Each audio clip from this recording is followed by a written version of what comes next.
They don't want to cause a ruckus. They don't want to make such a big stink over such a minority. I've heard a lot of racial comments coming from our Black female students, and they were joking. It's not fun to joke about racism at all. We have to teach So more than just beatings and cotton picking.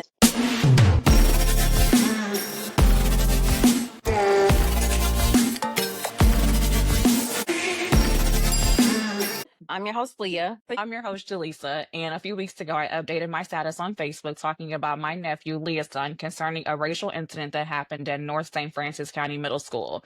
Today with us, we have Amanda and Jermaine, who are also from the area. And Amanda, I believe that your son also experienced similar things like Leah's son. Yeah, he did. And that's actually why I'm here, because I saw your status and interacted with somebody that posted it and told you guys to message me so I could help you out with what's going on. Absolutely, we appreciate that. And Jermaine, you were also from the area. Could you share the area that you were from? Yeah, I graduated from Central right down the road from North County, so I'm very familiar with the school district.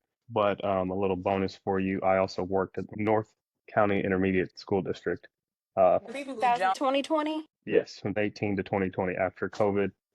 We tried this following school year, and then I ended up moving up here. Okay, so for people who don't know, the school, I believe, is in Bonne Terre, Missouri. Yes. As far as I know, I believe that Bonne Terre is a predominantly white area with very few African Americans. So if we had to kind of maybe put a number on it, I mean, what do you think the ratio is? Is it like 70-30? I mean, 50-50? What is it? How diverse is it? I said 1090.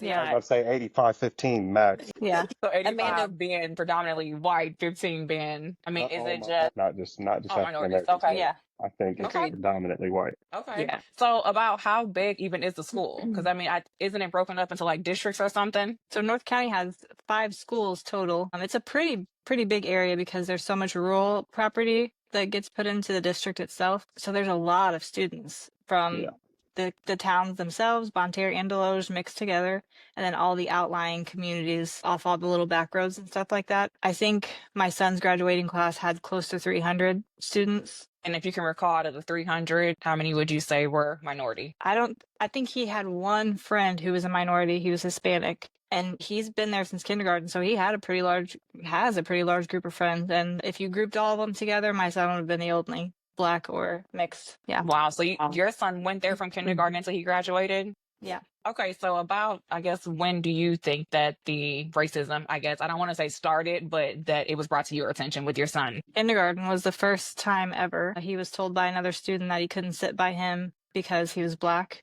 It was a pair of brothers that were on the bus or waiting for the bus, and one of the kids wanted to sit next to my son, and his older brother told him he couldn't because my son was Black. So when I brought that to the attention of the school, they told me they would handle it, and my initial reaction was, who are the parents? Let me talk to the parents, because I know it starts at home, and who are these people? I've been here my whole life, and I wasn't raised that way, so it was like just crazy to me that it was still prevalent, and even more so today. And they told me they would take care of it, and I wasn't allowed to speak with the parents, and that's kind of where it in kindergarten anyway. Did they take care of it, or what was, I guess, your perception of them taking care of it? I'd never heard anything else about it, so I wasn't as outspoken back then as I am now. I was a young mom and first time mom, so didn't really know what I was doing. And I think now, if that was my second, third kid and I knew what I was doing a little more, I would have been a little more outspoken about it. But yeah, that was kind of the end of it until intermediate school was the next time that it really came around. What year was that at intermediate school? So he graduated in 24, so it would have been, let's see, he was a freshman in 2020, so probably the years that you were there, 18 and 19, I would think. But he was on the bus, and it never happened much at school, but on the bus there was a group of kids that always picked on him, and this girl in particular, and she would call him the N-word. She would call him a chocolate chip, brownie. She would throw things in his hair, stick things in his hair. And the school said, every time I told them what happened, they said, if it happens again, we'll do something. If it happens again, she'll get in trouble. If it happens again, we'll write her up. And nothing ever was done. It was always, if it happens again. And it was just over and over until the point that I just started picking him up from school because it wasn't even worth it to me or him anymore. Same thing happened with me. And so I had 2 boys that rode the bus, and every day they would tell me something happened with either a kid calling them names, something was thrown at them. But in our case, it was always my boys who were the instigator. They would always say that it was them who was causing trouble. but they're coming home telling me that they've been called names, things have been thrown at them. My older one would always stick up for the younger one too. And so it just got to a point where my sister-in-law started picking them up from school. Thankfully, I would take them to school. She would pick them up because it just got out of hand. And instead of getting help, it was always my kids who were the ones causing the issue. So I was like, I always, and as a mom, I would get onto them like, hey, y'all know you're supposed to be sitting down. You're supposed to be sticking up for each other. Make sure you don't do this and that. But I know how I've raised my kids, and I know that they're not perfect, but I also know that they were not the ones who were always causing the issues. Would you, Amanda stated that, his next issue was from kindergarten and then to intermediate school. So what happened with the bus incident with the girl calling him the N-word? Is that what happened at that time? Or did things just get progressively worse? So after that incident and I started picking him up from school, there really wasn't anything else until high school is when it got worse. COVID was his freshman year, and then half a year his sophomore year, he was homebound for COVID, and then we went back to school. And it was really weird because I feel like that's such a weird time in everyone's life. You're growing, you're changing, like you're awkward, it's weird. And then, he's largely already reminded that he's minority in the area and he's trying to figure out who he is. And I feel like that makes a boy especially really vulnerable. And so I feel like he was kind of on edge already, just, over all the stuff and just waiting. And his sophomore year, a student called him the N-word very, very casually, just passing in the hallway. And my son just was like, that's it. He texted me and told me, hey, this just happened. I said, let me take care of it. Cause that's the parent that I am too, that I'm like, I don't want you to be that person. I don't want you to be, I try my best to parent the way that I know how and teach him how to move through the world, but I can't teach him how to be a man. I especially can't teach him how to be a Black man. And so for me, I'm like, do what's right and let me take care of the rest, Right. So I'm calling the school and they told me that it would be treated as profanity and the student would be disciplined as such. And my argument was that he didn't call him an asshole. He called him a racial slur, which is a big difference. Right. And they told me they would call me back, and I was on the phone with the school. I was at the school, and really they just kept brushing me off and telling me they would take care of it. And it got to the end of the day and my son said, I'm going to punch this kid in the face. And at that point I was fed up too. And I said, I'll wait in the parking lot for you because, I don't know if that's the right move. I don't know if that's mature. At some point, how much do you take? Exactly. Since kindergarten, and now he's a sophomore, and no one has done anything about it. Yeah. It's me fighting the school to be, I don't know, upstanding citizens, to be nice, to be kind. It was almost like, where was it normal? getting you? Where was it getting him? Yeah. So, how much can he take? How much can I take? And it was just, you can only do the right thing for so long, and it didn't get us anywhere. So that prompted me to write a speech, go to the school board, and have them put hate speech and discrimination into the handbook to have specific discipline for hate speech. Because what I found looking at all the surrounding areas was that no schools had anything in any of their handbooks. It was all bullying, but there was nothing specifically geared toward hate speech or any kind of discrimination. So I did, and they put it into the handbook, and I was really proud of it, and I still am. But they made it so vague that it's kind of upsetting because it just has first and second offense, and both of the offenses say that it spans anywhere from AEP, which is ISS, in-school suspension, whatever you want to call it, to OSS, and it's all at the teacher's discretion. So you can hope that the teacher that you tell does the right thing and treats it like it should be treated, or it could just be a day of AEP and who cares? Right. It's It ridiculous. almost feels like it needs to be like specific, like, discrimination against, race, religion, sex. I mean, it Sexual almost feels like it needs to orientation. be, that detailed because, Yeah. I mean, I agree with you. I don't personally feel like, a racial slur and a curse word is on the same playing field. So I feel like it's very difficult to have that little blurb in there and it's to the teacher's discretion. Yeah. Right. So To be outlined everything before it. It takes away all of the punishment before. It's up to the teacher. No, it should be standard. It should be like right off the bat, 0 tolerance as it states. It's not may or may not. No, it's going to be this way. Yeah. So you can get your act together or you can be out of school. That's how I feel. Right. But Jermaine, during the time that you were there, like, do you recall ever, I guess, having situations like this where students, I guess, were getting into situations where they were stating racial slurs and profanity and whatever else? Yeah, I started out in AEP, so I went from working at the Farmington Correctional Center. So I was in prison to working with ISS. So it was a welcome change, but the most, as far as language goes and behavior problems, the most was like fighting or profanity or, insubordination to the teachers and things like that. So, I don't recall any racial issues. I know as the only black staff in the pretty sure district, but definitely in my building, it was never something that I was like, these kids are walking around, just making racial slurs about me or anything like that. It was always, they made me feel welcome. The staff did. The kids were, I was a LeBron James to them. Like they were just convinced that I was just an NBA player. And I was like, nah, I'm just average Joe from down the road. But I'd play them in sports and I'd go to recess and I had cafeteria duty. So I got to know a lot of the kids and develop relationships with them.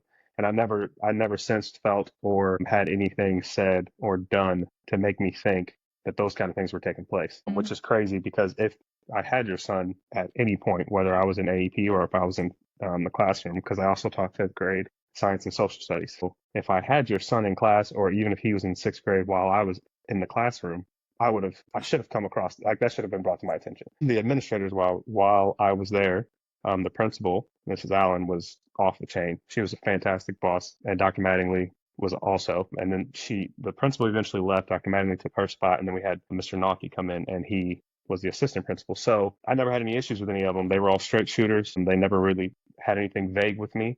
Everything was black and white, especially with Melanie. She would just flat out tell me like, hey, this is what it is. And I have an appreciation for that because I don't like the vagueness, the black and white gray area stuff. The racial issues being on the bus makes a lot more sense because you have kids from other buildings, especially the middle school, high school. And if these kids are on the bus, there's a good chance they either don't have friends who can drive, their parents aren't picking them up, or they don't live close enough to walk.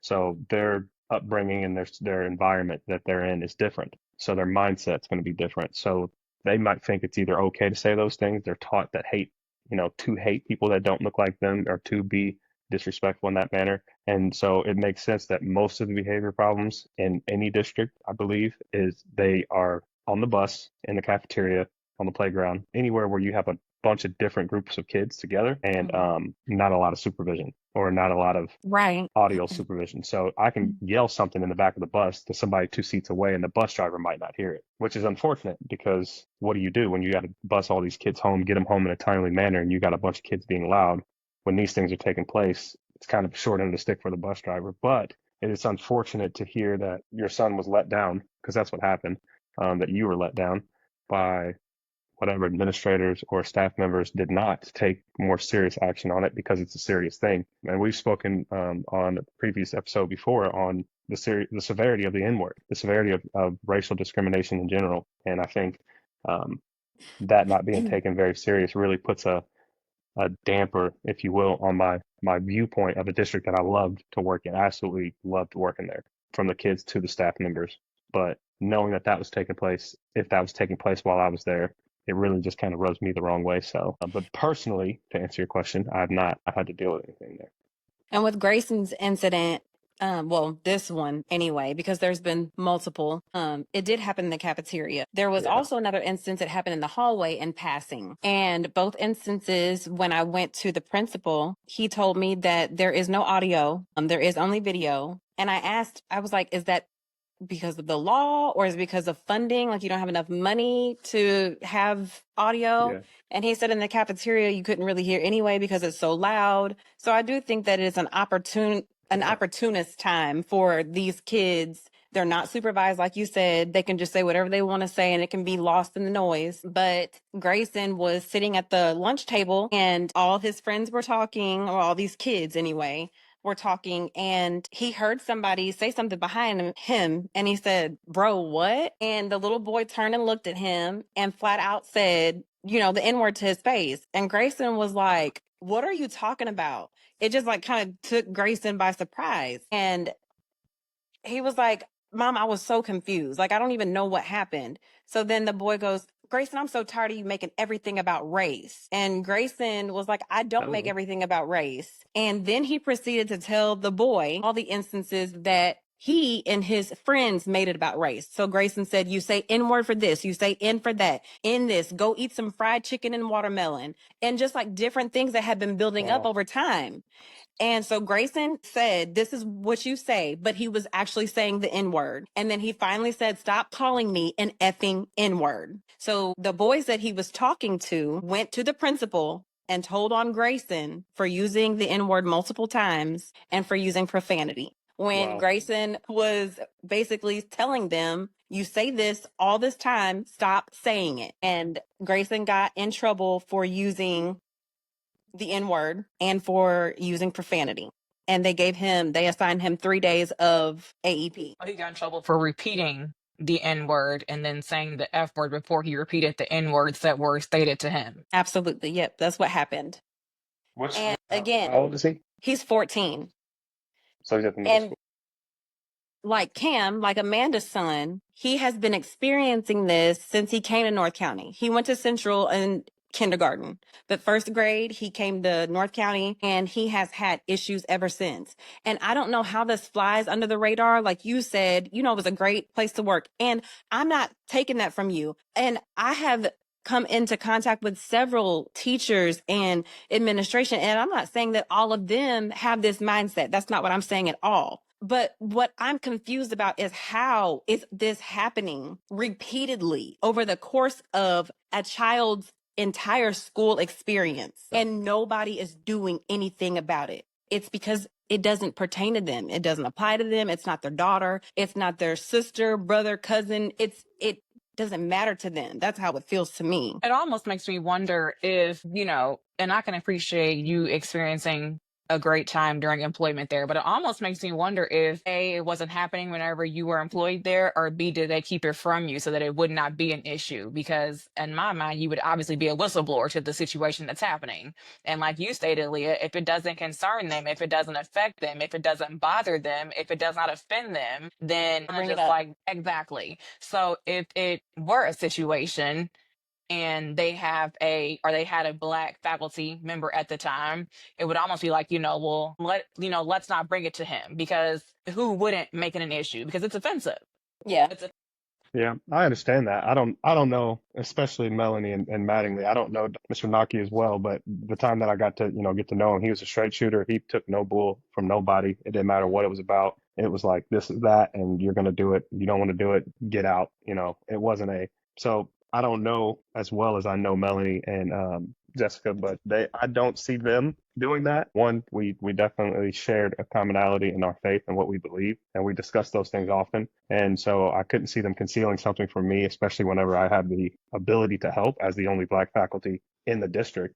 I can speak to these kids who are being targeted, and I can speak to the kids who are doing these things, who are saying, using these racial slurs and discriminating. So, and I've done that. I've done that in my current district. I just spoke 2 or 3 weeks ago to, probably longer than that now, but to a couple girls who thought it was funny to write the N word on their finger and point to people. So they weren't verbally saying it, but they were non-verbally saying it. And it was a giggle fest for them. But when they were in front of me and we were discussing it, it wasn't so funny. Right. I feel like that's what we're missing. We are missing that. We're missing the educational part of why it is not okay to think it's funny, why it's not okay to call students this, whether you think that it's funny or whether you think it is like, oh, what's up, homeboy? I'm going to say this to you because I have a past. No, it's unacceptable. It's not appropriate. And and we don't have people to instruct or direct or redirect. Or to educate them. Or to educate, right. Exactly. Because the principal told my son about a different incident, well, it's always going to be like this. It does not always have to be this way. And don't make my child believe he deserves to be talked to that way. He deserves to be treated that way. And he deserves to be deserves to be made to be uncomfortable, to be left out, show that he's different. I mean, he already knows he's different because he is one of how many students who don't look like him. Exactly. Yeah. At the same time, you're making him feel like he deserves that. You're also making the 100 white kids feel like, oh, hey, it's okay. Look what we can do. Mm-hmm. They don't even care. And no kid should ever feel like that's normal. It's not normal. It's not normal for kids to use profanity. It's not normal for kids to talk sexually explicit. It's not normal for kids to do a lot of the things that they're doing now. Right. The lack of education, the lack of consequences and accountability. and the lack of just adult oversight. I mean, even if we had duties, we had people every corner, at their doors, outside. We had people, but kids find a way. They go in the Yeah. bathroom, they get Right. back behind the building, they get to walk home or on the bus or whatever. Kids find a way because there's not as much oversight as needed because, yeah, they don't have the funds to staff, Mhm. blah, blah, blah, excuses. There's a way that more accountability could be more effective than just, well, we didn't hear it or they didn't hear it Right. or it's he said, she said. If you hold somebody accountable one time, to the fullest extent of whatever the punishment. Right. Hey. Make them an Yes. example. Yes. Make them an Yes, make them an example. And then it example. gets worse from there. Right. For their sake too. The kids who are Yes. doing this stuff, it's not just to yeah, it's to punish you for being an idiot for lack of a better, phrasing, but it's also for you to realize like this is not okay and this is way less severe than what could actually happen to you. In the Because when real you get into the world. real world, when you're an adult or even when you're in high school, especially seniors, and you say this to my little cousin, my brother, I tell so and so, we're at a party, we're here or there, and they catch you outside, then what? And It's over. it's a just consequence for your actions because you thought it was okay to do something with your words. No one This is ever reprimanded you. No one redirected you. yeah, No one educated you or helped you to yeah, understand that this is not okay. yeah. And that's life or death in some places. Yeah. There's Absolutely. there's no joking about it. There's no, oh, I didn't know, or I get to at home, or my friend, I got black friends. It's the dumbest thing I've ever. My cousin's black. So what? You don't know me. You talking like that in Yeah. front of me doesn't give you a pass because you talk like that in front of them. You're Exactly. out of your mind. You think I'm gonna let that slide? You And shouldn't Yeah. talk like that in front of them either, period. So and that's one thing I always to the girls, to the boys, black kids, white kids, you constantly using the N-word does such a disservice to you as a black man or woman. It does such a disservice to your ancestors, those who died, those who fought for people to stop calling them that, those who sat on the receiving end of lynch mobs and bullets and all these other things. People died. And you're joking around and you're saying it because they say it in rap songs or they're saying it in your favorite TikTok saying it all the time. Like, come on now, have some respect. Right. But it's not being taught. Speaking of the word joking, so on my personal Facebook, when I uploaded the status, I believe that someone commented on there that they believe, or they were like asking, what if this person meant it as a joke? And, I just truly side-eyed, like, how can it be a joke, or what about it is a joke? So, What's I funny mean, about it? yeah, so when you get someone that's like, oh, I was just joking, like, how does that make you feel? Slap It's them and not then say I was funny. just joking. See how they feel about it. Yeah, Just exactly.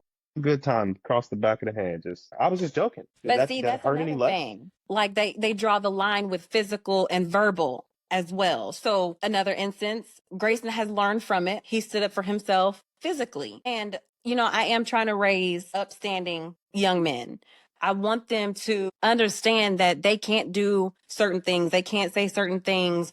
Even when it's really, really, really hard, it's better to hold your peace. I want my children to just kind of be looked at as young men who are something to be not envied, but something to attain, or you know what I'm trying to say? Like mhm. Yeah. people want to be like them. Anyway, that being said, Grayson finally again had enough, and somebody called him a cotton picker, and it was in the locker room. And I don't want to say too much, but anyway, he defended himself physically, and he got in trouble for that. It's like I was proud of him because he's a big boy. He's always been a big kid. People look at him and they've told me, "Hey, you need to show me his birth certificate," or they're like, "He's a grown man. There's no way he's 14." Even when he was 8, people thought he was like 13. So he'd had enough and he finally stood up for himself physically and he got in trouble for that. So it's like, at what point do I stand up for myself physically? Do I stand up for myself verbally? Do I just sit down and shut up? And that's what I feel like they are promoting. They want Grayson and biracial kids and black kids to shut up, sit down, just take it. Don't say anything. Let it fly under the radar because it's going to make my job easier. It's going to make your life easier. We don't have to do paperwork. We don't have to worry about this. I still get paid. I still get my promotion. It's not that big of a deal. Don't worry about it. Just shut up and sit down. So you can't protect yourself. You can't stand up for yourself anyway, not verbally or physically. Amanda, when your son hit the other student, what repercussions did he get? He didn't face any. I heard that, Mama. I heard that. And I don't know who, but somebody recorded it. Mm. And he said, "Do you want to see it?" And I said, "No, I don't. Yeah. I didn't see it. Yeah. I don't. No, I don't want to see Plausible it." deniability right there. Right. I No, ain't thank see you. nothing. I heard about Mm-mm. it. Yeah. Do you feel like Leah and Amanda this is more geared towards you, I guess, but do you feel like the school district has the mindset of it's not my problem, or that the individuals more closely associated with the incidents feel that way? Like, does it make it to the district level as far as like superintendent, assistant superintendent, or is Mhm. it just classroom and or building principal? The fact that this teacher's not blowing a gasket over this is mind blowing to me. But even more so, assistant principal and then principal, superintendent, and assistant soup, they should, if it should make it to their desk, it should be a big deal. It should be a priority for them to kind of squash that kind of behavior and that language. So do you feel like it's a district level, or do you feel like it's not even getting to the district level? I think personally for me, I pushed it to the district level. I don't know that it would have climbed there naturally if I just stopped with the assistant principal or I had just stopped with a teacher. I think by the time we reached high school, I was so exhausted by it all and just sad that it was still Yeah, ongoing and nobody was doing anything, that it was like my mission to get it to somebody who would listen to me and do something. I didn't even know what I was going to do, but I was like, there has to be something different. Something's got to change. There's got to be something different than what we've been doing because, he'd been in the district since kindergarten at that point and nothing had changed from the time he was 6 until he was 15. Yeah. So that's wild. personally for me, it was at the district level because I pushed it there. Once I got it that far, I felt like the higher ups did want to hear and they did care. Dr. Long was the principal at that time. Hmm. Phenomenal. He took every one of my phone calls. He listened to me. He understood me. He said, I want you to know I'm taking this seriously. And he did. And Good. he came to the board meeting with me and listened to me speak. Mr. Cawley came to the board meeting with me. Like it was Oh, people like Mr. that. Colley. People like that. That's the people we need to build this kind of foundation of whatever we're going to be doing here. If that's Absolutely. some kind of assemblies we bring to the schools and we say, this is where these words come from. This is why they're hurtful. It doesn't matter if you are any nationality, any race, you don't need to be saying the words in the school. Right. And here's why. So I'm sorry, go ahead, Amanda. No, go ahead. Go ahead. I was going to say for me, I feel like at the base level, it doesn't matter.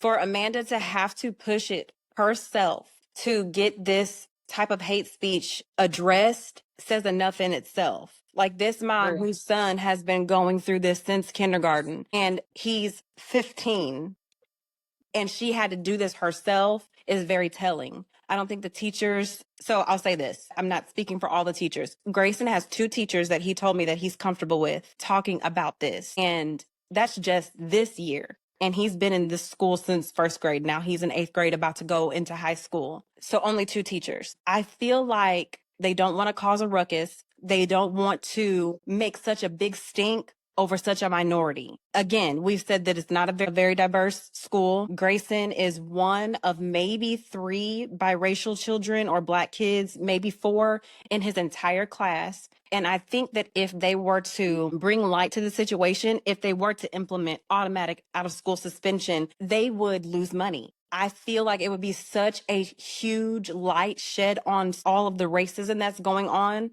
If the district gets paid per student to be in class and to take these tests or whatever, they wouldn't have any students taking these tests because they would be at home because they've said racial slurs or they've said, these hateful things or they've done these hateful things to people. And they don't want to do that. They don't want to be the cause of the school losing money or causing a big ruckus or a big scene. That's how I feel. Yeah, Jermaine, you stated that you are a teacher somewhere else and you don't have to name drop where you are. Is that school pretty diverse? Do you guys have situations like this that are similar? The community demographic is different.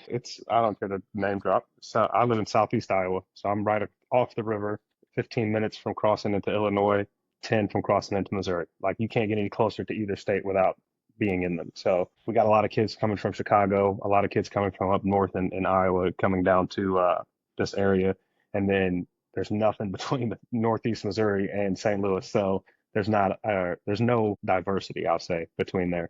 So it's either coming from Chicago or coming from northern Iowa, but there is a more diverse than any of the schools down in St. Francis County. Okay. Until you get to like Crystal City or South Iron, Poplar Bluff, like those areas obviously are more diverse, closer to the bigger cities. But any of the St. Francis, Washington, this is like pretty much being up in Arnold or Fox or one of those schools closer to the city. Okay. So there are a lot more African American students, but, and here comes the, I don't know if you want to call it the devil's advocate, but the double-edged sword, if you will. The black kids in this district are more likely to be proponents of racism than the white students. I mean, I even heard today, all week, this past week, and it was girls, which is also another less likely statistic. But I've heard a lot of racial comments coming from our black female students, and they were joking. Their friends laugh, they giggle, and they all play. And I tell them it doesn't matter if you're black joking with white or Mexican joking with black. It's not funny to joke about racism at all. But go eat tacos, or shouldn't you be making tacos? I hear that almost every day. They call a Mexican student taco. The white girls and the black girls in this group are just constantly playing back and forth with each other about their race and things that they wear or things that they eat. And I mean, I lose my mind over it. I'm ready to, kick kids out.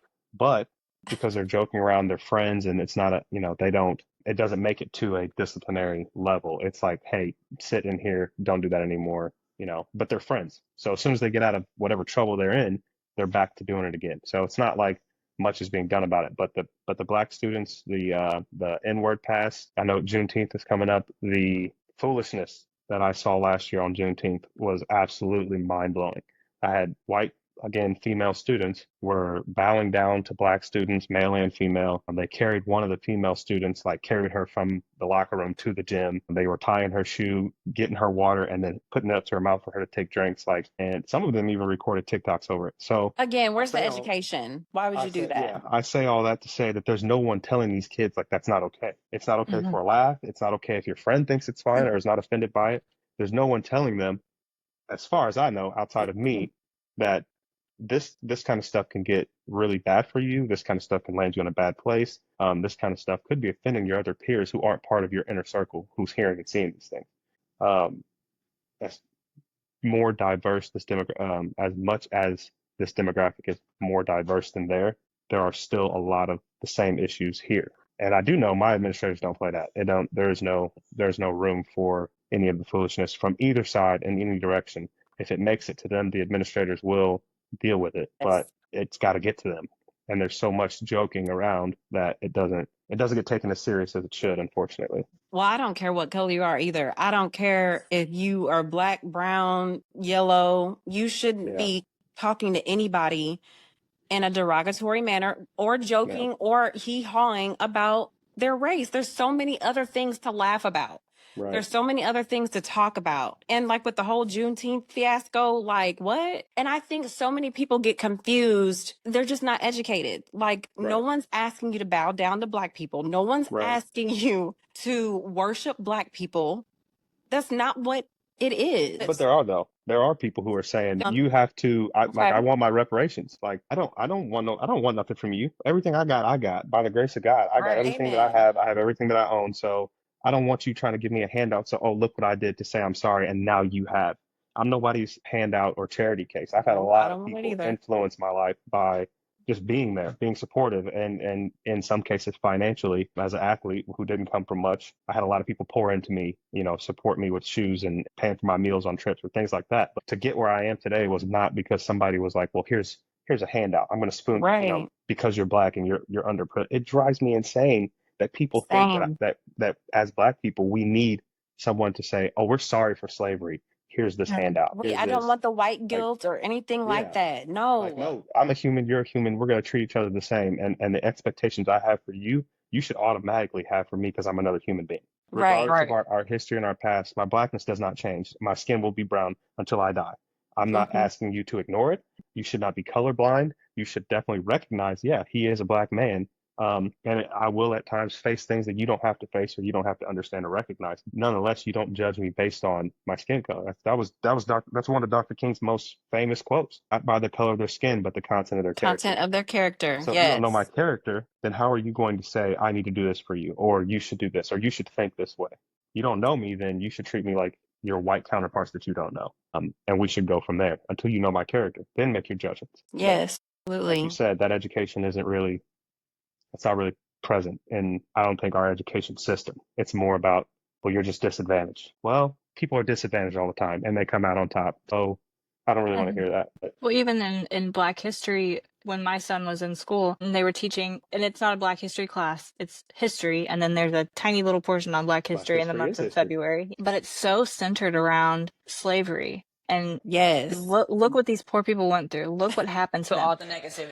All the Yeah. negative stuff. And, you Yeah. know, my son's sitting there and they showed a picture of some slaves being transported on boats, and some kid in front of him said that looks like a fun way to play Jenga. And the teacher didn't say anything. My God. Nothing. Just So wow. my son Lost texted me. my And mind. My God. yeah, my son texted me. I'm like, I'm Speechless. on it. And he's like, Mom, Yeah. please don't. Just please, you know, he was so tired of me making noise at that school, but I can't. I couldn't just let it slide. And I don't want him to ever feel like that's okay. In Right. any It's situation, no not. matter if you're Yeah. in a classroom or you're out in public, like, hey, And then how do you? sometimes you need to check people. And your friends, the people that you call your boys, should be checking him too. Because if I Absolutely. get in And I trouble for saying, absolutely "Hey, agree. stop calling me this," like your son Yeah. Grayson just got in trouble for, "Don't stop calling me an effing N-word," then all right, now I'm not at school. If they're joking like that in my absence, my boys should be sticking up for me then. My For boys sure. should be saying, "Hey, I heard you say this then. I just heard you say it again. I'm gonna check you now." And if that's Yes. not the case, then I mean, you got to reevaluate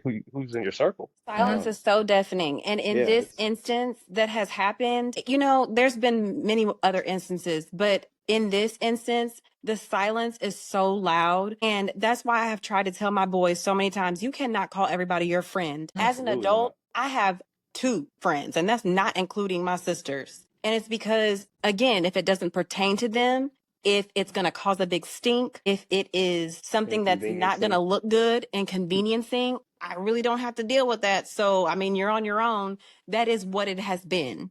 Thankfully, I do have family, you know, that is supportive. But other than that, we have to teach our kids from a young age, hey, you have got to know who your true friends are. Right. Even Friends and associates. reached out to Leah and told her, you know, I can't speak for everyone commenting on the post that you made, Jaleesa, but I know a lot of those people that are commenting on that post. If you need something, call me. I'll, you know, oh, I got your back. And I'm like, I know these people. If they didn't know you, they wouldn't have your back. If this Right. was happening to a stranger, another kid at school, they wouldn't be there. These are people Nope. who are taking a time of opportunity to be like, look at me.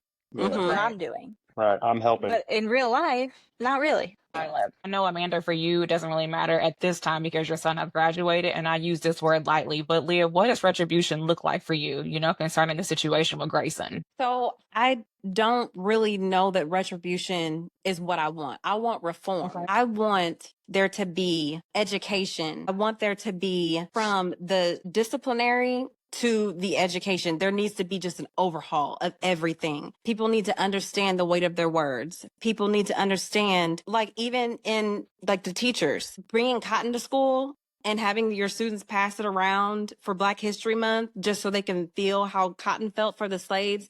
That's not okay. That's one thing Grayson had to experience. And then his classmates laughing and saying, you know, this is probably what your great grandma did. Our teachers need to have education on how to teach students. And then at the disciplinary level, they need to seriously be zero tolerance, as their handbook states. From the jump, OSS, 3 days. So if they go home to their parents who are more than likely teaching this or who condone it, and their parents have to figure out what to do with them for 3 days, then maybe they'll be like, hey, let's just keep that at home. Or maybe we should rethink how we're teaching you. And if they don't rethink it, just keep it at home. You know what I'm saying? So I think that reform is what is needed. Okay. So, Jermaine, I totally saw your face whenever she said a teacher brought cotton to school. Like, what? How did that make you feel? Like, what were you thinking in that moment? Because your head went all the way back. I almost got up out of my chair and walked off for a minute. That kind of stuff angers me. It's not. It's one thing to try to be interactive and engaging in a different way other than just textbooks. I get it, but that's not necessary. Everybody has clothes. At least a pair of drawers that's 100% cotton, right? Like you know what cotton feels like. You don't need to. So I think that's unnecessarily over the top with trying to produce engagement and classroom engagement. And it's really crazy to me because, like I said, I worked at the intermediate school and I taught history and I taught science. So when I got to the Black history portion of the history, it was like, it was like 3 or 4 pages of the book. And that's not something to, you know, it's not a knock at North County. Wherever the curriculum came from, whoever chose it prior Yes. to me getting there, that's all they had in that textbook. I get not wanting to, you know, blast that and make this a big ordeal over it, but if you're not covering, first off, all of it, and if you're not covering it in an appropriate manner, then kids are not going to learn. The misinformation and the lack of education is going to be more prevalent in the school system. So when I got to it, it was like, oh yeah, we'll go over it for the test. So when we take the test, you'll have the information needed. But there's so much more than this. We talked about Black Wall Street. We talked about the Tulsa massacre. I didn't even learn until I was an adult and out this way about the East St. Louis massacre that we spoke about before. There is so much positive and negative that is not included in Black history that should be taught. So I took my liberty as the teacher and the only person in the classroom to teach those things when I taught history. And I took a YouTube video, and there's not very many left, but there's a YouTube video where there are former slaves speaking about their experiences. And there wasn't a peep. There wasn't a sound in the classroom. They were hard to hear because the audio was like just messed up, distorted because it's old, but they also didn't speak very well. So when they were talking, you had to pick up their dialect in order to understand what they were saying. So we listened to it, and the kids were locked in and they were listening. And when I got done and I asked what they thought, it was like, that was real. It's not something we're reading in a textbook. Like, those were human beings. Just the one older lady, she was a slave from the time she was a child, a young child before school age. And she could remember her assignment as pretty much a plaything for her owner's daughter. She was someone she could play with. And as they grew together, they began to separate. But I told them, as your teacher and one other Black student in your class, we would not be here if it weren't for these people going through these things, someone realizing how wrong that is, and then people speaking out against it. That doesn't change. Right now, someone bringing cotton to school as a manipulative so that you can get an understanding, someone needs to speak out against that so that will change. So that reform comes through students speaking out, through parents speaking out like Amanda did, through staff members saying like, no, I'm not going to teach this, or I'm not only going to teach this. I'm not going to fall in line with this ideology of we need to stop talking about race and racism. We don't need to push that onto everything. No. When I go for a job interview, if you look at me and look at the next guy and you make a decision based on that, we got a problem. But if you look at my resume and you look at their resume and he's more qualified and I'm not, hire him. That's how Absolutely. if it's in that aspect, then yeah, we need to make sure that conversation makes sense.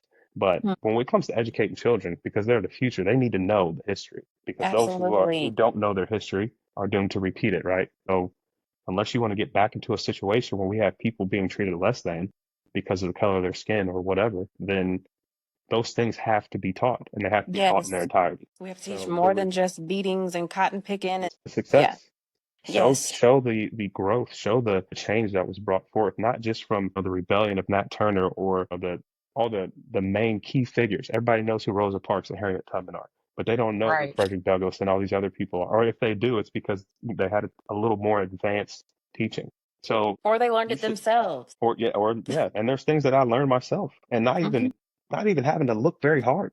It's there. You just got to have somebody or be willing to go and look yourself. And I think once that education comes, that reform will come, because then it's like, oh wait, no, this is more serious than I thought it was, or than I was taught it was. And then it's like, we're not going to allow that. I'm not going to stand for that.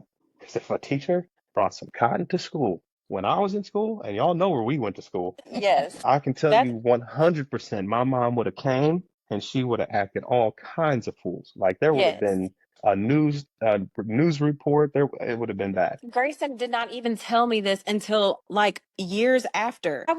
My mind was blown. I was just, you're like speechless. I was speechless. I did not know what to say. Speechless when you said it. That's crazy. And I don't care. I work in the district. Let me find out. I will drive over to whichever building, and we're gonna have a conversation. Like, that's just not okay. So we got to start somewhere. And I don't know how the teachers, get their curriculum, if they have to go by X, Y, and Z. But if that's where it has to start, okay. So then those parameters need to be, changed. Yeah, definitely. Something has to happen. Reviewed and like, okay, well, this doesn't teach all of history. We can't have this as part of I agree. And I didn't get to choose our curriculum before I left, because I left after COVID, and that next year was when they chose the new history. But when you have, and it's usually a board of the teachers in that department in the elementary, middle, and high school. So they're all working together toward the same. So teachers seeing that should be able to say, all right, this is outdated, or it needs to be updated or whatever, and then move forward there. But it's hard to also find curriculum that does that. because you gotta talk about some rough stuff if you're gonna update it and talk about the reality of the Tulsa massacre. Again, And I just think not. people that's who what care. a lot of it is missing is sometimes you have to be uncomfortable to learn things. Yes. I mean, they Necessary. don't want to make kids uncomfortable, or they don't want to be uncomfortable teaching it. Yeah. I don't know that as a white woman, I know how uncomfortable I would feel if I were teaching stuff like that, but I also know how important it is. Yes. So Right. then you make the minority uncomfortable because it's what's been happening for so long. That way you don't cause a ruckus. That way, parents don't get upset that way. And it's just like you get so used to keeping things a certain way. There is no growth. Mhm. And then things die. When they don't grow, they die. And these students' character is in very serious.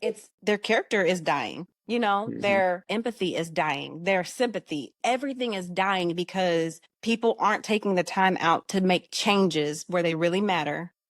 Right. And we gotta bring it back to life. Piggybacking off what Amanda said, and and I appreciate your honesty. I can truly agree to that, but that's what's so sad is because, like you said, as a white woman, it will make you uncomfortable to teach it. So just imagine as a minority child how uncomfortable it is to hear it, especially in a derogatory way. I mean, as we've been having this podcast, we've been respectful enough to say the N word, for viewers' sake, but I feel like when you are just point blank saying the N word, it should almost make you cringe. It should almost make you uncomfortable. So if you are having that feeling of being uncomfortable, just imagine the person on the other end receiving it and then receiving it in a room full of their peers. I feel like that alone also speaks volume. Yes. Yeah. My little one, he was in 4th grade. So he's in 4th grade now. He took me into his room one night and he's like, "Mom, can I tell you something?" And I said, "Yeah, baby, you can tell me anything."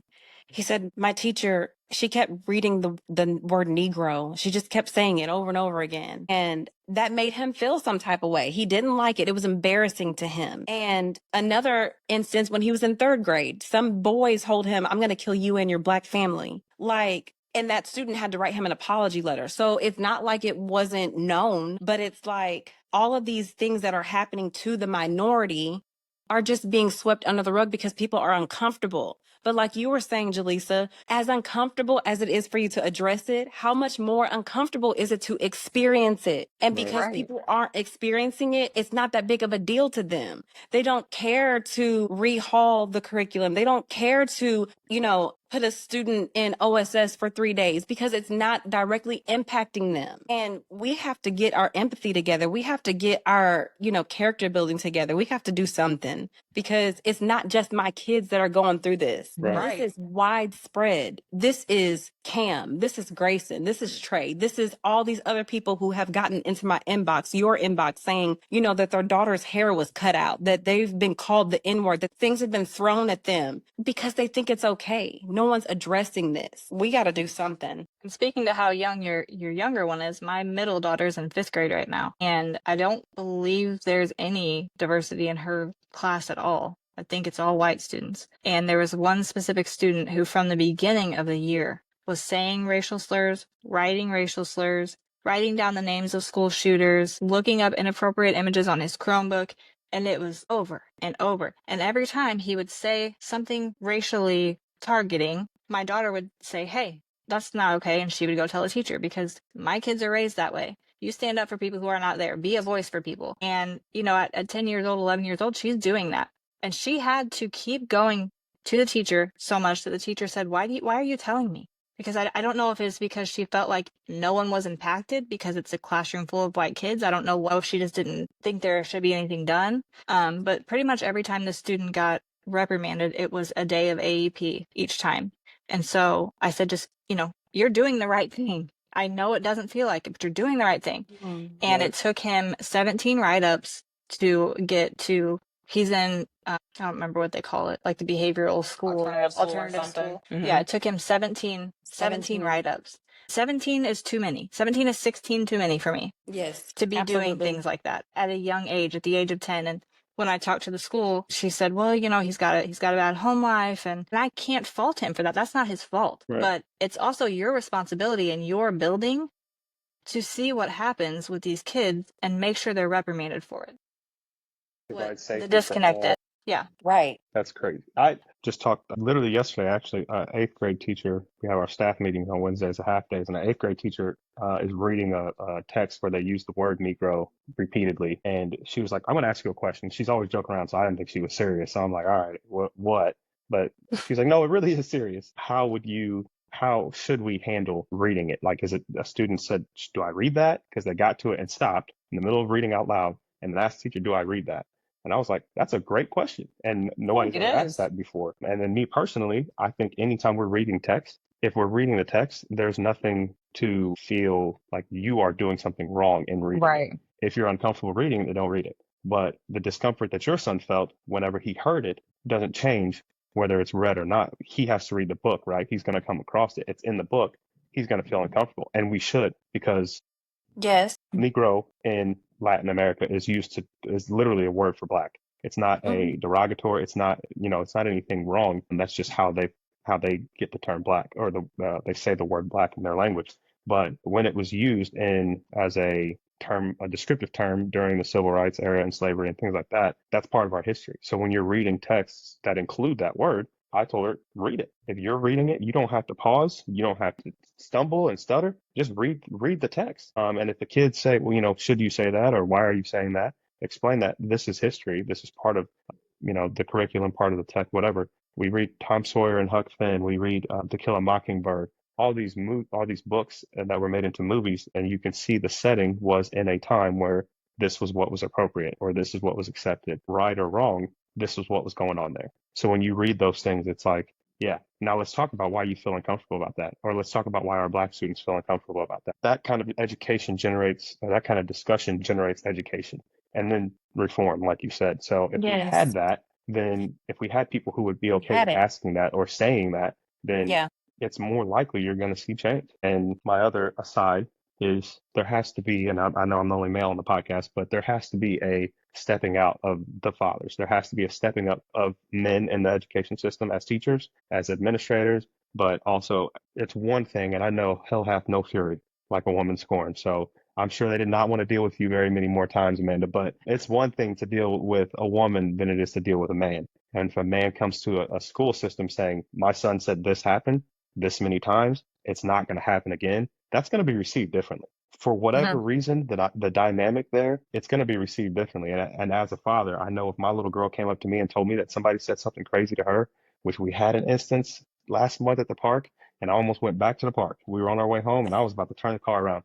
And Chef's like, we're not gonna bring attention to it to her yet. And we're gonna explain that people are unkind, and they may say Yeah. things that you don't understand, but they're being unkind. And we left it at that for now. But if she comes to me at 10, 11, 12 years old, middle school, intermediate age, and tells me that kids are continually doing things like that, I'm going to the school and we're going to have a problem until it's fixed. And if that And requires, that's where we are. you have to, I mean, and I think that's fair. And if, that's not possible for everybody, I know, but I think if you have enough situations like that, there's no, well, it doesn't affect me. It does, because now your livelihood's online. Your school is being Mhm. broadcasted for this hate speech, for this racism constantly from multiple students, from them, from their moms, from their dads. Then what do? You have no choice but to deal with it, but to change eventually. So I think that's a huge part of the discussion that's missing, or the equation that's missing, is the family as a unit bringing attention Yeah. to these things in the home too, but also at the school districts. And speaking to that, I would say that when my son was going through, the formative years, and him being the only non-white person in my entire family, extended and not, I didn't know how to teach him how to be in that space, how to grow into that space and move through the world. And so I was looking for anything I could. I was looking for mentors. I was looking at Boys and Girls Club. I was reaching out to any black men I knew, like, hey, do you have any interest in just taking my son out for a day? Just, I didn't know, I didn't have any avenues. Thank God I have a wonderful husband, and, he's great. But by the time we got together, my son was already 10. And I feel like that's a lot of years as me being the only parent that he has. Yeah. And so I think that's something that's missing in our community as well, is some kind of mentor program for kids that don't have dads in their lives, because that's a Yeah. big part that's missing. Yeah. That's where the sports come into play for a lot of, I know it did for me in a large sense of my life. My basketball coach, just because of just investing it in by showing he cared. It wasn't Yeah. like paying specific attention. It was just like, I want you to succeed. I don't want you getting in trouble to hinder that success, those kind of things. Yeah. And that was a father figure for me. And a buddy of mine's dad, he's probably the closest thing I've had to a consistent father figure because of his investing in all avenues in my life. And when you have that, it changes the dynamic of any child, boy or girl, but especially young black men. It changes the trajectory that they're on in their life. Because I could have, well, we won't go there. Well, I think this has been an amazingly good session. I think it definitely brings life to a situation that, like you said, Leah, you're looking for reform. I think it definitely speaks volume, Amanda, that you were able to get a change, even if it wasn't the biggest change. It was a huge change, I feel, to even have that blurb Yeah. put in there. And Yeah. I hope that, you, Leah, by moving forward with wanting reform, that together, you and Amanda, myself, Jermaine, that we can help you make a difference, because it sounds like we all want the same thing and it requires change. Yeah.